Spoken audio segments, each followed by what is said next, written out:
ಗ್ರಾಮಕ್ಕೆ ಶುದ್ಧ ಕುಡಿಯುವ ನೀರು ಸರಬರಾಜು ಮಾಡುವಂತೆ ಆಗ್ರಹಿಸಿ ಸಾಮಾಜಿಕ ಕಾರ್ಯಕರ್ತ ಉಮೇಶ್ ಮುದ್ನಾಳ್ ನೇತೃತ್ವದಲ್ಲಿ ಯಾದಗಿರಿ ಜಿಲ್ಲೆಯ ವಡಗೇರಾ ತಾಲೂಕಿನ ಕೊಂಕಲ್ ಗ್ರಾಮ ಪಂಚಾಯಿತಿಗೆ ಸೇರಿದ ಗೊಂದೇನೂರ್ ಗ್ರಾಮದಲ್ಲಿ ಖಾಲಿ ಕೊಡಗಳನ್ನು ಹಿಡಿದು ಪ್ರತಿಭಟನೆಯನ್ನ ನಡೆಸಲಾಯಿತು.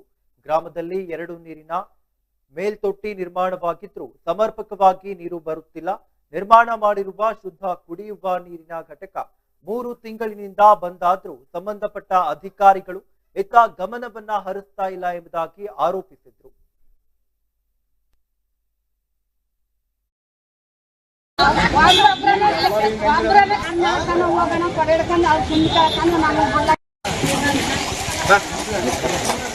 ಬೇಕೇ ಬೇಕು,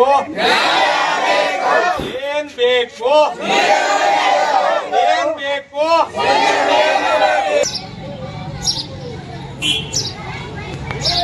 ಅದು ಹೂಳು ತೆಗಿಸ್ತೀವಿ. ಹೂಳು ತೆಗಿಸಿ ಸ್ವಚ್ಛ ಮಾಡಿಸಿ ಅದನ್ನ ನಿಮ್ ಬಳಕೆ ಹಂಗ್ ಮಾಡ್ತೀವಿ. ನಿಮ್ ಬ್ಯಾಸಿಗೆ ಹೇಳಕ್ ಆಗಲ್ಲ. ದನ ಕರುಗಳು ನೀರಿಗೆ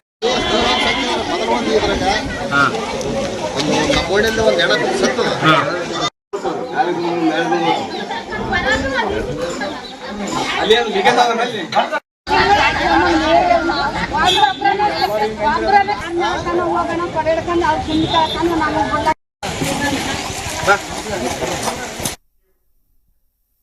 ಗೊಂದೇನೂರ್ ಗ್ರಾಮದಲ್ಲಿ ಶುದ್ಧ ಕುಡಿಯುವ ನೀರು ಸರಬರಾಜು ಮಾಡುವಂತೆ ಆಗ್ರಹಿಸಿ ಸಾಮಾಜಿಕ ಕಾರ್ಯಕರ್ತ ಉಮೇಶ್ ಮುದ್ನಾಳ್ ನೇತೃತ್ವದಲ್ಲಿ ಯಾದಗಿರಿ ಜಿಲ್ಲೆಯ ವಡಗೇರಾ ತಾಲೂಕಿನ ಕೊಂಕಲ್ ಗ್ರಾಮ ಪಂಚಾಯಿತಿಗೆ ಸೇರಿರುವಂತಹ ಗೊಂದೇನೂರ್ ಗ್ರಾಮದಲ್ಲಿ ಖಾಲಿ ಕೊಡೆಗಳನ್ನ ಹಿಡಿದು ಪ್ರತಿಭಟನೆಯನ್ನ ನಡೆಸಲಾಗಿರುವಂತದ್ದು.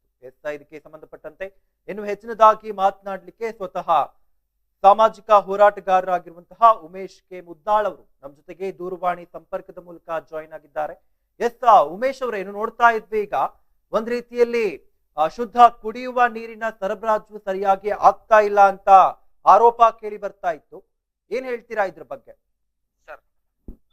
ಹಾ ಸರ್, ನಮಸ್ಕಾರ, ಹೇಳಿ ಸರ್. ಇವಾಗ ಅಲ್ಲಿ ಆರೋ ಪ್ಲಾಂಟ್ ಇದೆ ಊರಲ್ಲಿ, ಅದು ಕೆಟ್ಟೋಗಿ ಸ್ವತಃ 3-4 ತಿಂಗಳ ಗಚ್ಚಿದ್ರು ಕೂಡ ಸಂಬಂಧಪಟ್ಟವ್ರು ಗಮನಕ್ಕೆ ತಂದ್ರು ಕೂಡ ಅದನ್ನ ರಿಪೇರಿ ಮಾಡ್ಲಕ್ ಹೋಗಿಲ್ಲ. ಒಂದು. ಎರಡನೇದು, ಆ ಊರು ಕೃಷ್ಣಾ ನದಿಗೆ ಅಂಟಿಕೊಂಡಿರ್ತಕ್ಕಂತ ಊರು. ಯಾವುದೇ ಸ್ಥಳದಲ್ಲಿ ನೀರ್ ಹಾಕಿದ್ರು, ಬೋರಿಂಗ್ ಹಾಕಿದ್ರೆ 50-60 ಫೀಟಿಗೆ ನೀರ್ ಬಿಡ್ತಾವ್ರಿ. ಅದ್ರಲ್ಲಿ 2 ಓವರ್ ಹೆಡ್ ಟ್ಯಾಂಕ್ ಕಟ್ಟಿದ್ರು ಕೂಡ ಟ್ಯಾಂಕ್ ಯಾರನ್ನ ಬಟನ್ ಚಾಲು ಮಾಡಿದ್ ಹೋದ್ರೆ ಊರಾಗ ಕುಡ್ಲಿಕ್ಕಿಂತ ಬಳಕೆ ಆಗೋದಕ್ಕಿಂತ ಸೋರಿಕೆನೆ ಜಾಸ್ತಿ ಆಗ್ಲಾಗತ್ತದ.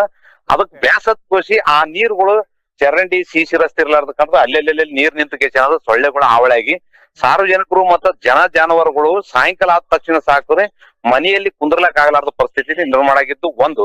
ಎರಡನೇದು ಏನದ ಅಂತಂದ್ರೆ, ಶಾಲೆ ಕೊಠಡ ಶಿಥಿಲಗೊಂಡದಂತ ತಿಳ್ಕೊಂಡ್ ಕೇಸಿ ಬಿಡ್ತಂತ ಮಕ್ಕಳನ್ನ ಹೊರಗ್ ಕುಂತ ಪಾಠ ಮಾಡ್ತಕ್ಕಂಥದ್ದು ಆ ಊರಲ್ಲಿ ನಡೆದ್ರಿ.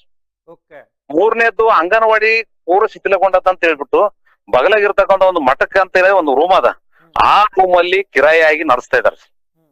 ಆದ್ರೂ ಕೂಡ ಇಲ್ಲಿವರೆಗೆ ಶಿಕ್ಷಣ ಇಲಾಖೆ ಆಗ್ಲಿ, ಸಂಬಂಧಪಟ್ಟ ಗ್ರಾಮ ಪಂಚಾಯತಿ, ತಾಲೂಕ್ ಪಂಚಾಯತ್, ಜಿಲ್ಲಾ ಪಂಚಾಯತ್, ಜಿಲ್ಲಾಡಳಿತ ಸಾಕಷ್ಟು ಇವಾಗ ಯಾವ್ದೋ ಮೀಟಿಂಗ್ಗಳು ನಡೆದ್ರ ಇಂಥವನ್ನು ಚರ್ಚೆ ಮಾಡೋದನ್ನ ಬಿಟ್ಟುಗೆಸಿ ಆ ಊರಿಗೆ ಏನಾದ್ರು ಅಶುದ್ಧ ನೀರು ಇವತ್ತೆ ಅವರಿಗೆ ಜನ ಅಲ್ಲಿ ಕೃಷಿ ಕೂಲಿ ಕಾರ್ಮಿಕರು ಕಡು ಬಡವರೇ ಜಾಸ್ತಿ ಇರ್ತಾರ. ಸುಮಾರು 99% ಕಡು ಬಡವರೇ ಅಲ್ಲಿರ್ತಕ್ಕಂಥವ್ರು. ಅಂತವರಿಗೆ ಇವತ್ತ ಅಲ್ಲಿ ಶುದ್ಧ ನೀರು, ಮೂಲಭೂತ ಸೌಕರ್ಯ, ಸಿಸಿ ರಸ್ತೆ ಇಲ್ಲ, ಚರಂಡಿ ಇಲ್ಲ. ಅಲ್ಲಿ ಸಂಬಂಧಪಟ್ಟರು ಹೇಳಿದ್ರ ಏನೇನು ಇಲ್ಲ. ಕೆಲೆಗೆಜ್ಜೆ ಅಂದ್ರೆ ಇವತ್ತೇನದಂದ್ರೆ ನಾವು ಅದನ್ನ ಪ್ರತಿಭಟನೆ ಮಾಡ್ಬೇಕಾದ ಉದ್ದೇಶ ಏನಂದ್ರೆ ಶುದ್ಧ ನೀರು ಕುಡಿಬೇಕಂತ ಹೇಳಿ ಖಾಲಿ ಕೊಡ ಹಿಡಿದುಗೆಸಿ ವಿನೂತನ ಪ್ರತಿಭಟನೆ ಮಾಡಿ ನಿಮ್ಮ ಗಮನಕ್ಕೆ ತಂದಿವಿ ಸರ್. ಇವತ್ತು ಇದನ್ ಟಿವಿ ಸುದ್ದಿಗೆ ಎಚ್ಚೆತ್ಕೊಂಡು ಅದು ಸೂಕ್ತ ಕುಡ್ಡ ನೀರು ಮತ್ತು ಮೂಲಭೂತ ಸೌಕರ್ಯ ಕೊಡಿಸ್ಬೇಕು. ಮತ್ತು ಆ ಶಾಲೆಯಲ್ಲಿ ಏನಂತ ಮಕ್ಕಳು ಬಿಸಿ ಊಟ ಅಂತ ಆ ಸರ್ಕಾರದ ಆದೇಶ ಅದ. ಊಟ ಮಾಡಿದ್ಮೇಲೆ ಮನೆಗೆ ಹೋಗಿ ಕುಡಿತೇವ್ರ ಸರ್, ಅಲ್ಲಿ ಶೌಚಾಲಯ ಇಲ್ಲ. ಅಲ್ಲ ಸರ್, ಈಗ ಇಷ್ಟೊಂದು ಸಮಸ್ಯೆಗಳು ಕಂಡು ಬರ್ತಾ ಇದೆ. ಇನ್ನು ತಾವು ಹೇಳ್ತಾ ಇದ್ರಿ ನೀರಿನ ಸರಬರಾಜು ಆಗಿರ್ಬೋದು, ಶಾಲೆಯ ಒಂದು ವಿದ್ಯಾರ್ಥಿಗಳ ತೊಂದರೆಗಳಾಗಿರ್ಬೋದು, ಚರಂಡಿ ವ್ಯವಸ್ಥೆ ಆಗಿರ್ಬೋದು, ಜೊತೆಗೆ ರಸ್ತೆ ಕಾಮಗಾರಿ ಆಗಿರ್ಬೋದು, ಈಗ ತಾವೇ ಹೇಳ್ತಾ ಇದ್ರಿ ಶೌಚಾಲಯ ಅಂತ ಕೂಡ. ಇಷ್ಟೆಲ್ಲಾ ಸಮಸ್ಯೆಗಳಿದ್ರು ಕೂಡ ಅಲ್ಲಿನ ಜನಪ್ರತಿನಿಧಿಗಳು ಏನ್ ಮಾಡ್ತಾ ಇದ್ದಾರೆ, ಅಲ್ಲಿನ ಸಂಬಂಧಪಟ್ಟಂತಹ ಅಧಿಕಾರಿಗಳು ಏನ್ ಮಾಡ್ತಾ ಇದ್ದಾರೆ ಅಂತ? ಅಧಿಕಾರಿಗಳು ಜನಪ್ರತಿನಿಧಿಗಳ ದಿವ್ಯ ನಿರ್ಲಕ್ಷ್ಯದಿಂದ ಆ ಗ್ರಾಮ ಗೊಂದೇನೂರು ಎಲ್ಲರಿಗೆ ಮಾದರಿ ಆಗ್ಬೇಕಾದ ಗ್ರಾಮ ಇವತ್ತು ಕುಗ್ರಾಮ ಆಗಿ ಮಾರ್ಪಟ್ಟಿದೆ ಸರ್. ಅಲ್ಲಿ ಇರ್ತಕ್ಕಂತ ಜನರ ಬಗ್ಗೆ ಯಾರ ಅರ್ಜಿ ಕೊಟ್ರ, ಯಾರನ್ನ ದೂರವಾಣಿ ಮುಖಾಂತರ ಕರೆ ಮಾಡಿದ್ರೆ ಇವ್ರು ಯಾರು ಅವ್ರ ಬಗ್ಗೆ ಕೇರ್ ಮಾಡದ ಕಾರಣ ನನ್ನ ಹತ್ರ ಬಂದ್ರು. ನಾನು ಖುದ್ದಾಗಿ ಆ ಊರಿಗೆ ಹೋಗಿ ಭೇಟಿ ನೋಡಿದಾಗ ನಾನು ಅಲ್ಲಿ ವಾಸ ಮಾಡ್ತಕ್ಕಂಥದ್ದು ನರಕಯಾತನ, ಜೈಲಿಗಿರೋದಿನ್ನ ಸೊಲರಿ, ಅದಕ್ಕಿಂತ ಹತ್ರ ಇರ್ತಕ್ಕಂಥ ಗ್ರಾಮ. ಯಾರ ಮೃತಪಟ್ಟರು ಊರಾಗ, ಯಾವ್ದನ ಒಳ್ಳೆ ಕಾರ್ಯಕ್ರಮ, ಲಗ್ನ ಕಾರ್ಯಕ್ರಮ ಆಯ್ತು, ಯಾವ್ದನ ಜಾತ್ರೆ ಮಹೋತ್ಸವ ಇತ್ತು, ಬೇರೆ ಊರವ್ರು ಬಂದು ಹಿಂಗ್ ತಿರ್ಗಾಡ್ತಾರ, ಪಾಚಗಟ್ಟಿ ಹೋಗಿದಾರ, ರೋಡಿನ ಮ್ಯಾಗೆಲ್ಲ ನೀರ್ ನಿಂತ ಪಾಚಗಟ್ಟಿ, ಅದ್ರ ಮ್ಯಾಗ ಕಾಲಿಟ್ರೆ ಬೀಳ್ತಕ್ಕಂಥ ವ್ಯವಸ್ಥೆ ಅದ. ಇದನ್ನೆಲ್ಲ ಸ್ವಚ್ಛ ಮಾಡೋದು. ಗ್ರಾಮ ಪಂಚಾಯತ್ ಅಭಿವೃದ್ಧಿ ಅಧಿಕಾರಿ ಅಂತ ಹೇಳಿ ಹೆಸರಾದ್ರಿ. ಅವ್ರು ಏನ್ ಅಭಿವೃದ್ಧಿ ಅಂದ್ರೆ ಇದೆ, ಕೊಳಚೆ ನೀರುಗಳನ್ನ ನೀರು ರಸ್ತೆ ನಿಂದ್ರಿಸೋದು, ಆಮೇಲೆ ಕುಡಿಯ ನೀರಿನ ಟ್ಯಾಂಕ್ ರಿಪೇರ್ ಮಾಡ್ಲಾರ್ದೆ ಅವ್ರ ತಮ್ಮ ಬಿಸ್ಲೇರ್ ನೀರ್ ತಂದು ಕುಡಿತಾರ. ಇವ್ರಿಗೆ ನೋಡಿದ್ರೆ ಕೊಳಚೆ ನೀರು, ಮತ್ತೆ ಇವ್ರಿಗೆ ಏನದ ಶುದ್ಧ ನೀರು ಕೊಡ್ಲದೆ ದಿವ್ಯ ನಿರ್ಲಕ್ಷ್ಯ ವಹಿಸ್ಯಾರ. ಅದು ಶೀಘ್ರದಲ್ಲೇ ನಿಮ್ಮ ಇದನ್ ಟಿವಿ ಸುದ್ದಿಗೆ ಎಚ್ಚೆತ್ಕೊಟ್ಟು ಮಾಡಿದ್ರಂದ್ರೆ ಸರಿ, ಮಾಡ್ಲಿಲ್ಲ ಅಂದ್ರೆ ಮತ್ತೆ ನಾನು ಇವತ್ತು ಪಂಚಾಯತಿಗೆ ಭಾರಿ ಮುಳ್ಳು ಜಾಲಿ ಮುಳ್ಳು ಹಚ್ಚಿ ಪ್ರತಿಭಟನೆ ಮಾಡ್ಬೇಕಂತಕ್ಕಂಥದ್ದು ನಾನು ನಿರ್ಧಾರ ತಗೊಂಡಿನಿ ಸರ್. ಎಸ್ ಧನ್ಯವಾದಗಳು ಸರ್. ಇಷ್ಟೊತ್ತು ಈಡೆನ್ಸ್ ನ್ಯೂಸ್ ಜೊತೆ ಮಾತನಾಡಿದ್ದಕ್ಕೆ. ಸಾಮಾಜಿಕ ಕಳಕಳಿಯುಳ್ಳಂತಹ ಸುದ್ದಿಗಳಲ್ಲಿ ಈಡೆನ್ಸ್ ನ್ಯೂಸ್ ಯಾವಾಗ್ಲೂ ಇರುತ್ತೆ. ನೋಡ್ತಾ ಇದ್ವಿ ಈಗ ಏನು ಸಾಮಾಜಿಕ ಕಾರ್ಯಕರ್ತರಾದಂತಹ ಉಮೇಶ್ ಕೆ ಮುದ್ದಾಳ್ ಅವರು ಮಾತನಾಡ್ತಾ ಇದ್ರು. ಇಲ್ಲಿ ಇಷ್ಟೊಂದು ಸಮಸ್ಯೆಗಳು ಕಂಡು ಬರ್ತಾ ಇದೆ. ಈಗಾಗ್ಲೇ ನೀವು ಕೂಡ ಕೇಳಿಸ್ಕೊಂಡ್ರಿ, ನೀರಿನ ಸರಬರಾಜು ಸರಿಯಾಗಿ ಆಗ್ತಾ ಇಲ್ಲ, ಶಾಲೆಯ ಕಟ್ಟಡ ವ್ಯವಸ್ಥೆಗಳ ಒಂದು ಏನು ಸರಿಯಾಗಿ ಆಗ್ತಾ ಇಲ್ಲ, ಚರಂಡಿ ವ್ಯವಸ್ಥೆಗಳು, ಹಾಗೆ ಜೊತೆಗೆ ರಸ್ತೆಯ ಕಾಮಗಾರಿ, ಶೌಚಾಲಯದ ವ್ಯವಸ್ಥೆಗಳು, ಈ ರೀತಿಯಾಗಿ ಹಲವಾರು ಒಂದು ಸಮಸ್ಯೆಗಳು ಈ ಒಂದು ಊರಿನಲ್ಲಿ ಕಂಡು ಬರ್ತಾ ಇದ್ರು ಕೂಡ ಅಧಿಕಾರಿಗಳು ಕ್ರಮಗಳನ್ನ ತೆಗೆದುಕೊಳ್ತಾ ಇಲ್ಲ. ಸಂಬಂಧಪಟ್ಟಂತಹ ಇಲಾಖೆಯ ಅಧಿಕಾರಿಗಳು ಒಂದು ಕ್ರಮಗಳನ್ನ ತೆಗೆದುಕೊಳ್ತಾ ಇಲ್ಲ. ಇವರ ಗಮನಕ್ಕೆ ಬಂದಿಲ್ಲ ಅಂದ್ರೆ ಒಂದು ಮ್ಯಾಟರ್ ಆಗುತ್ತೆ. ಆದ್ರೆ ಇಲ್ಲಿನ ಗ್ರಾಮಸ್ಥರು ಇವರ ಗಮನಕ್ಕೆ ತಂದ್ರು ಕೂಡ ನಿರ್ಲಕ್ಷ್ಯತನವನ್ನ ವಹಿಸ್ತಾ ಇದ್ದಾರೆ. ಇಷ್ಟೆಲ್ಲ ಆಗ್ತಾ ಇದ್ರು ಕೂಡ ಇಲ್ಲಿನ ಜನಪ್ರತಿನಿಧಿ ಸಮಸ್ಯೆಗಳು ಕಂಡು ಬರ್ತಾ ಇದೆ. ಇಷ್ಟೊಂದು ಇಲಾಖೆಯ ಅಧಿಕಾರಿಗಳು ಕೂಡ ನಿರ್ಲಕ್ಷ್ಯತನವನ್ನ ವಹಿಸ್ತಾ ಇದ್ದಾರೆ. ಆದ್ರೂ ಕೂಡ ಇಲ್ಲಿನ ಜನಪ್ರತಿನಿಧಿಗಳು ಕ್ರಮಗಳನ್ನ ತೆಗೆದುಕೊಳ್ತಾ ಇಲ್ಲ ಅಂದ್ರೆ ಏನ್ ಮಾಡ್ತಾ ಇದ್ದಾರೆ ಅಂತ. ಅದೇ ವೋಟಿಂಗ್ ಬೇಕಾದಾಗ, ಮತಗಳ ಬೇಕಾದಾಗ ಮತಗಳ ಭಿಕ್ಷೆಯನ್ನ ಬೇಡ್ತಾರೆ. ಆದ್ರೆ ಈಗ ಸಮಸ್ಯೆಗಳಿದೆ ಅಂದ ತಕ್ಷಣ ಜನಪ್ರತಿನಿಧಿಗಳೆಲ್ಲ ಎಲ್ಲಿಗೆ ಹೋಗ್ತಾರೆ ಅನ್ನುವಂತಹ ಒಂದು ಪ್ರಶ್ನೆ ಮೂಡ್ತಾ ಇರುವಂತದ್ದು. ಗೊಂದೇನೂರ ಗ್ರಾಮಕ್ಕೆ ಶುದ್ಧ ಕುಡಿಯುವ ನೀರು ಸರಬರಾಜು ಮಾಡುವಂತೆ ಆಗ್ರಹಿಸಿ ಸಾಮಾಜಿಕ ಕಾರ್ಯಕರ್ತ ಉಮೇಶ್ ಮುದ್ದಾಳ್ ನೇತೃತ್ವದಲ್ಲಿ ಯಾದಗಿರಿ ಜಿಲ್ಲೆಯ ವಡಕೇರಾ ತಾಲೂಕಿನ ಕೊಂಕಲ್ ಗ್ರಾಮ ಪಂಚಾಯಿತಿಗೆ ಸೇರಿದಂತಹ ಗೊಂದೇನೂರ ಗ್ರಾಮದಲ್ಲಿ ಖಾಲಿ ಕೊಡೆಗಳನ್ನ ಹಿಡಿದು ಪ್ರತಿಭಟನೆಯನ್ನ ನಡೆಸಲಾಗಿರುವಂತದ್ದು. ಇನ್ನು ಗ್ರಾಮದಲ್ಲಿ 2 ನೀರಿನ ಮೇಲ್ತೊಟ್ಟಿ ನಿರ್ಮಾಣವಾಗಿದ್ರು ಸಮರ್ಪಕವಾಗಿ ನೀರು ಬರ್ತಾ ಇಲ್ಲ. ನಿರ್ಮಾಣವಾದಂತಹ ಶುದ್ಧ ಕುಡಿಯುವ ನೀರಿನ ಘಟಕ 3 ತಿಂಗಳಿನಿಂದ ಬಂದ್ ಆಗಿದ್ರು ಕೂಡ ಸಂಬಂಧಪಟ್ಟಂತಹ ಅಧಿಕಾರಿಗಳು ಇತ್ತ ಗಮನವನ್ನ ಹರಿಸ್ತಾ ಇಲ್ಲ ಎಂಬುದಾಗಿ ಅಲ್ಲಿನ ಸಾರ್ವಜನಿಕರು, ಅಲ್ಲಿನ ಗ್ರಾಮಸ್ಥರು ಆರೋಪಿಸಿರುವಂತದ್ದು.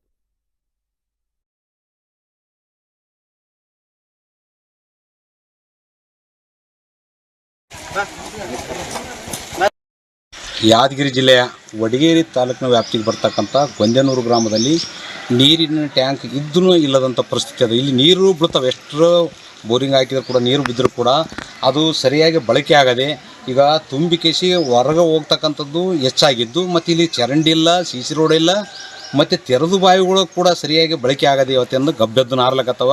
ಇದು ಸಾಂಕ್ರಾಮಿಕ ರೋಗದ ಭೀತಿಯಲ್ಲಿ ಜನರು ವಾಸ ಮಾಡ್ತಕ್ಕಂಥ ಪರಿಸ್ಥಿತಿ ನೋಡೋದ. ಸಾಯಂಕಾಲ ಆದ ತಕ್ಷಣ ಸಾಕು ಸೊಳ್ಳೆಗಳು ಏನದ, ಜಾನುವಾರಿಗೆ ಏನದಂದ್ರೆ ಕೂತು ಊಟ ಮಾಡ್ಲಿಕ್ಕಾಗಲ್ಲ. ಇವತ್ತೆಲ್ಲ ಕೂಲಿ ಕಾರ್ಮಿಕರು ಕಡುಬಡವರು ರೈತರೇ ಈ ಊರಲ್ಲಿ 90%ಗಿಂತ ಹೆಚ್ಚಿಗಿದ್ರು ಕೂಡ ಅವ್ರಿಗೇನದ ನಿಜವಾಗಿ ಹೊಲದಲ್ಲಿ ಕೆಲಸ ಮಾಡಿ ಮನೆಗೆ ಬಂದು ನೆಮ್ಮದಿಯಾಗಿ ಕೂತು ಊಟ ಮಾಡ್ಬೇಕಂದ್ರೆ ಊಟ ಮಾಡೋ ಸಮಯದಲ್ಲಿ ಇವತ್ತು ಸಾಕಷ್ಟು ಏನದ ಸ್ವಾಮಿಗಳಿಂದ ಇವತ್ತು ಕಲುಷಿತ ನೀರು ಅಲ್ಲೆಲ್ಲೇ ಗುಂಡಿಗಳಲ್ಲಿ ನೀರು ನಿಂತು ಸಾಂಕ್ರಾಮಿಕ ರೋಗದ ಭೀತಿಯಲ್ಲಾರ.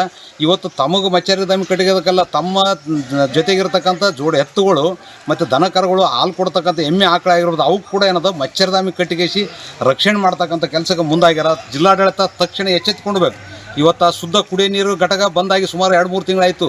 ಅದು ಸರಿಪಡಿಸ್ಬೇಕು. ಇದು ನಿಂತ ನೀರೆಲ್ಲ ಸ್ವಚ್ಛ ಮಾಡಿಸಿ ಬ್ಲೀಚಿಂಗ್ ಪೌಡರ್ ಹೊಡೆದ್ರೆ ಸರಿ, ಇಲ್ಲ ಅಂತಂದರೆ ಜಿಲ್ಲಾ ಆಡಳಿತ ವಿರುದ್ಧ ಪ್ರತಿಭಟನೆ ಮಾಡಬೇಕಾಗ್ತಕ್ಕಂಥದ್ದು ಎಚ್ಚರಿಕೆ ನೀಡ್ತೇನೆ. ಗೊಂದೇನೂರು ಗ್ರಾಮ ಇದು ವಡಗೇರಿ ತಾಲೂಕಿನಲ್ಲಿ ಬರತಕ್ಕಂಥ ಊರು. ಇದರಲ್ಲಿ ಕುಡಿಯೋ ನೀರಿಗೆ ಭಾಳ ತೊಂದರೆ. ಎಷ್ಟೋ ಅಧಿಕಾರಿಗಳಿಗೆ ಹೇಳಿದ್ರೆ ಎಲ್ಲರೂ ಆಯಿತು ಸರಿಯಪ್ಪ ನೋಡಮ್ಮ ಅಂತಾರೆ, ಬರ್ತಾರೆ, ನೋಡ್ತಾರೆ, ಹೋಗ್ತಾರೆ. ಈಗ ಸಾಯಂಕಾಲ ಹೊಲ ಮನೆ ಕೆಲಸ ಮಾಡಿ ಬಂದು ಮಕ್ಕಬೇಕಂತಂದ್ರೆ ಧಾರ್ಮಿಕ ಕಾಟ ಭಾಳ ಜಾಸ್ತಿ. ದನ ಕರುಗಳು, ಎತ್ತು ದನ ಕರುಗಳು ಅಂತಾರೆ ಏನು ರಾತ್ರಿ ನಿದ್ದೆ ಮಾಡೋಕೆ ಬಿಡಲ್ಲ ಅವು ಧಾಮಿಗಳು. ಅಧಿಕಾರಿಗಳಿಗೆ ಕೇಳಿದ್ರೆ ಆಯ್ತು ಇವತ್ತು ಬರ್ತೀವಿ ನಾಳೆ ಬರ್ತೀವಿ ಅಂತ ಹೇಳಿದ್ರೂ ಆಯಿತು ಸುಮ್ಮನೆ ಹೋಗಿಬಿಡ್ತಾರೆ. ಇಲ್ಲಿ ಒಂದು ಫಿಲ್ಟರ್ ನೀರಿಂದ ಅದು ಈಗ ಸುಮಾರು 3-4 ತಿಂಗಳಾಯ್ತು ಅದು ಬಂದು ಬಿದ್ದದ. ಅವು PDOಗಳಿಗೆ ಮೆಂಬರ್ಗಳಿಗೆ ಹೇಳಿದ್ರೆ ನಾವೇನು ಮಾಡಪ್ಪ, PDOನವರು ಅವರು ಯಾರು ಏನು ಈಗ ಹೇಳಿದ್ರೆ ಕೇಳವಲ್ರ ಅಂತ ಅವ್ರು ಹೇಳ್ತಾರೆ. ಹೋಗಿ ನಾವು ಯಾರಿಗೆ ಕೇಳ್ಬೇಕು? ಬರೀ ಇಂಥ ಜನರ ಈ ಪಂಚಾಯತಿಗೆ ಹೋದ್ರಿದ್ರೆ ಪಂಚಾಯತಿಗೆ ಯಾರು ಕೇರ್ ಮಾಡಲ್ಲ ಆಗ್ಯಾರ. ನಮಗಿದ್ರೆ ಯಾರೇ ಅಧಿಕಾರಿಗಳು ಕಿವಿಗೆ ಹಾಕಲ್ಲ ಎಲ್ಲಿಗೆ ಹೋದ್ರನ್ನ. ನಿನ್ನ ಹೆಸರು? ನಮ್ಮ ತಿಪ್ಪಣ್ಣ ರೀ ನಮ್ಮ ಹೆಸರು. ಬೇಕೇ ಬೇಕು, ಏನ್ ಬೇಕು, ಏನ್ ಬೇಕು.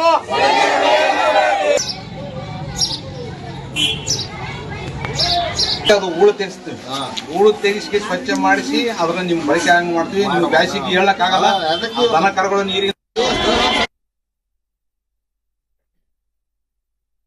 ಕ್ರ್ಯಾಶ್ ಕೋರ್ಸ್ ಅಂದರೆ ಒಂದು ಅಲ್ಪಾವಧಿ ಕೋರ್ಸ್ ಸರ್. ಇದು ಶಾರ್ಟ್ ಟರ್ಮ್ ಕೋರ್ಸ್ ಅಂತ ಕರಿತೀವಿ ಈ ಕೋರ್ಸ್ನ. 30 ಡೇಸಿಂದ 45 ಡೇಸು ಇರುತ್ತೆ ಕ್ರ್ಯಾಶ್ ಕೋರ್ಸು.